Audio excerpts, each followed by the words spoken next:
का एक बार पुनः रिवीजन करेंगे। ग्रामर के अंतर्गत सबसे पहले आपका आता है अलंकार। तुम्हारे कोर्स में कितने अलंकार हैं? 3।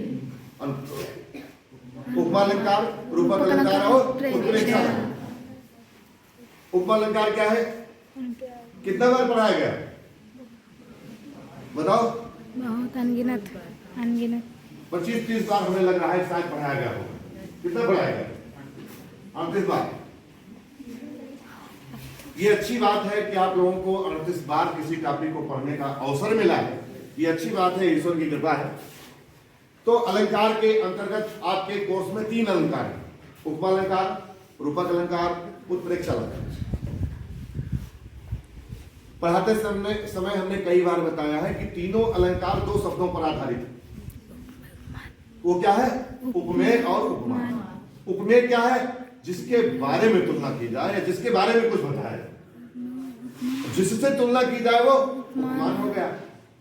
तो उपमा अलंकार की जो परिभाषा है, उपमा का अर्थ ही होता है तुलना करना, जहां पर किसी व्यक्ति या वस्तु की किसी व्यक्ति या वस्तु से, जहां पर किसी व्यक्ति या वस्तु की किसी अन्य व्यक्ति या वस्तु से समान गुण धर्म के आधार पर तुलना की जाए या किसी गुण धर्म के आधार पर तुलना की जाए या समानता बताई जाए, वहां पर उपमा अलंकार होता है। कई उदाहरण है, लेकिन जो एक सरल उदाहरण जो अच्छा रहता है समझने में, समझाने में, जो बताया गया तुम लोगों को, राधा के चरण गुलाब के समान कोमल। सबसे पहले अलंकार की परिभाषा, उपमा अलंकार की परिभाषा, तो उसके बाद में स्पष्टीकरण, उदाहरण, उसके बाद स्पष्टीकरण। उदाहरण आपने लिख दिया, जो भी लिखना है। रस छंद अलंकार में कहीं भी उदाहरण लिखने के लिए आप यह बाध्य नहीं है कि यही उदाहरण लिखना है। अपनी मनपसंद के अनुसार जो तुम्हें पढ़ने में, याद करने में अच्छा लगे, लिखने में अच्छा लगे, उदाहरण कोई भी लिखते समय इन बातों का भी ध्यान रखना है कि जय पंक्ति में जितने शब्द हैं वो वही लिखे जाएंगे। इन्हें कि 2 लाइन का उदाहरण तो 5 लाइन में लिखे बैठ रहा हूं तो गड़बड़ हो जाएगा। 3 बातों का ध्यान रखना है। तो परिभाषा, उसके बाद उदाहरण, फिर स्पष्टीकरण। इस पंक्ति में राधा के चरण की तुलना गुलाब से की गई, इसलिए यहां पर उपमा अलंकार है। उपमा के 4 अंग माने गए हैं, उपमेय, उपमान, वाचक शब्द और साधारण गुणधर्म या साधारण धर्म। उपमेय अभी हमने बताया जिसकी तुलना की जाए, उपमान जिससे तुलना की जाए, जिन शब्दों के द्वारा तुलना हो वाचक शब्द, जिन गुणों के आधार पर तुलना हो साधारण गुणधर्म। अब यहां पर दूसरे अलंकार में क्या है? रूपक अलंकार में, जहां पर उपमेय में उपमान का भेद रहित आरोप किया जाए, अर्थात दोनों में एक रूपता प्रदर्शित की जाए, व्यक्त की जाए, दोनों में अभिन्नता दर्शाई जाए, जहां पर अंतर का भेद हो, अभेद हो जाए, मतलब कोई अंतर न रह जाए, उपमेय और उपमान में कोई अंतर न रह जाए, वहां पर रूपक अलंकार होता है। जैसे चरण कमल बंदो हरिराई, इस पंक्ति में भगवान श्री कृष्ण के चरण को और कमल में कोई अंतर नहीं है, दोनों को एक रूप दर्शाया गया है, अभिन्नता प्रकट की गई है। इसी को कहा जाता है भेद रहित आरोप प्रकट किया जाए, जहां पर उपमेय में उपमान का भेद रहित आरोप प्रकट किया जाए, आरोप किया जाए। ये रूपक अलंकार हो गया। तीसरा अलंकार तुम्हारा है उत्प्रेक्षा अलंकार, जहां पर उपमेय में उपमान की संभावना प्रकट की जाए। जन जानो, मन मानो, जनो मनो आदि इसके वाचक शब्द हैं। कहीं भी पंक्ति में अगर इनमें से कोई शब्द विद्यमान है तो ये संभावनात्मक शब्द है, इसलिए यहां पर उत्प्रेक्षा अलंकार है।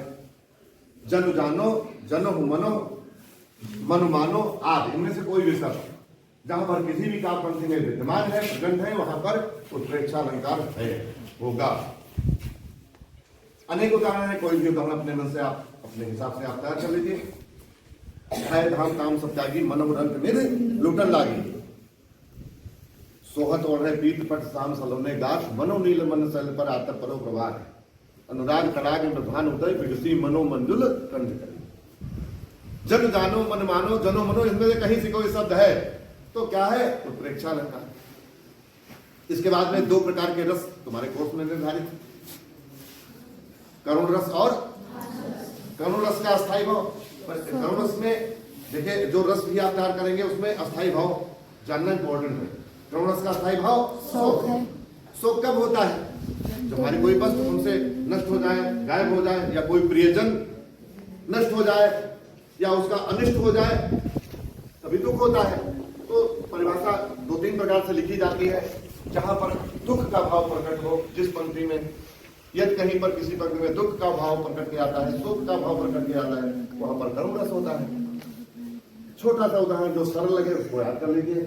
हे खगमृग हे मधुकर श्रेणी और तुम देखी सीता मृग, हो गया। अब इसके बाद में हास्य रस का नंबर आता है, जहां पर हंसी का भाव उत्पन्न हो। ऐसी काव्य पंक्ति, ऐसी पंक्तियां जहां पर हंसी का भाव उत्पन्न हो, क्योंकि हास्य रस का स्थायी भाव हास होता है, हास बने हंसी। तो जहां पर हंसी का भाव उत्पन्न हो, अब हंसी का भाव कब उत्पन्न होता है? किसी विकृत रूप, विकृत वेशभूषा, आकार, चेष्टा, वाणी की चेष्टा आदि के द्वारा जहां पर हंसी का भाव या विनोद का भाव उत्पन्न होता है, हास्यरस होता है। हास्यरस कहते हैं, हास्यरस कहलाता है। शीश पर गंगा हंसे, भुजन भुजंगा हंसे, हास ही को दंगा भयो नंगा के विवाह। अनेक उदाहरण है, कोई भी अपने पसंद के अनुसार याद कर सकते हैं, तैयार कर सकते हैं। ये अलंकार हो गया, रस हो गया। इसके बाद में छंद। तुम्हारे कोर्स में 2 प्रकार के छंद कक्षा 10 में निर्धारित। कौन कौन? सोरठा और रोला। सोरठा या अर्ध समात्रिक छंद है, इसमें 4 चरण होते हैं, या दोहे का उल्टा होता है। पहले और तीसरे चरण में 11 मात्रा, दूसरे और चौथे चरण में 13 मात्रा है। जब आप इसका उदाहरण लिखेंगे, लिखना पड़ेगा, तो ऊपर जो मात्राओं को जो दर्शाना होता है उसको दर्शाएंगे। ठीक, तो ये छंद हो गया। और दूसरा छंद तुम्हारे कोर्स का क्या है? रोला। ये समात्रिक छंद है, इसमें 4 चरण होते हैं, प्रत्येक चरण में 24 मात्राएं होती है। 11 और 13 मात्राओं पर यदि होती है। 4 लाइन का कोई उदाहरण आप अपने मन से तैयार कर लीजिए। तो रस छंद अलंकार हो गया। इसके बाद में नंबर आता है समास का। 6 प्रकार के समास होते हैं, लेकिन तुम्हारे कोर्स में कक्षा 10 के कोर्स में केवल 4 प्रकार के समास निर्धारित हैं। द्वंद्व समास, दीर्घ समास, कर्मधारय समास, बहुब्रीहि समास। सबसे पहले द्वंद्व समास जाने, पहचानना कैसे सीखेंगे, कैसे जानेंगे? परिभाषा जानेंगे, उसका आशय जानेंगे तब पहचान पाएंगे। द्वंद्व समास क्या है? जहां पर दोनों पद प्रधान होता है तथा उनका विग्रह करने पर बीच में तथा, एवं, और, अथवा, या इनमें से कोई शब्द आ जाता है, तो वहां पर द्वंद्व समास होता है, या इसे हम द्वंद्व समास कहते हैं। जैसे रात दिन, सुख दुख, सूर्य चांद, जन्म मरण, सुख दुख, लाभ हानि, ये दोनों शब्द महत्वपूर्ण है, इसलिए दोनों शब्द प्रधान। इसको जब विग्रह करेंगे तो बिना कुछ बीच में शब्द लगाए इस प्रकार से आप विग्रह नहीं कर पाएंगे। जैसे सुख दुख, सुख और दुख, माता पिता, माता और पिता, लाभ हान, लाभ या हान, जीवन मरण, जीवन या मरण, दिन रात, दिन या रात, दिन और रात। तो इस प्रकार से जो उदाहरण होते हैं ये द्वंद्व समास के उदाहरण। दूसरा आता है तुम्हारा दीर्घ समास, जहां पर पहला पद संख्यावाचक होता है। संख्या माने गिनती, जहां पर पहला पद संख्यावाचक होता है। जैसे तिराहा, त्रिदयो, त्रिफला, त्रिकोण, त्रिलोक, चतुर्भुज, त्रिभुज, ये सब क्या है? सप्ताह, 12 मासा, ये सब क्या है? इनमें सारे शब्दों में शुरू में, प्रारंभ में गिनती जुड़ी है, संख्या जुड़ी है। तो जहां पर पहला पद संख्यावाचक होता है वहां पर दीर्घ समास होता है। अगला समास तो तुम्हारा है कर्मधारय समास।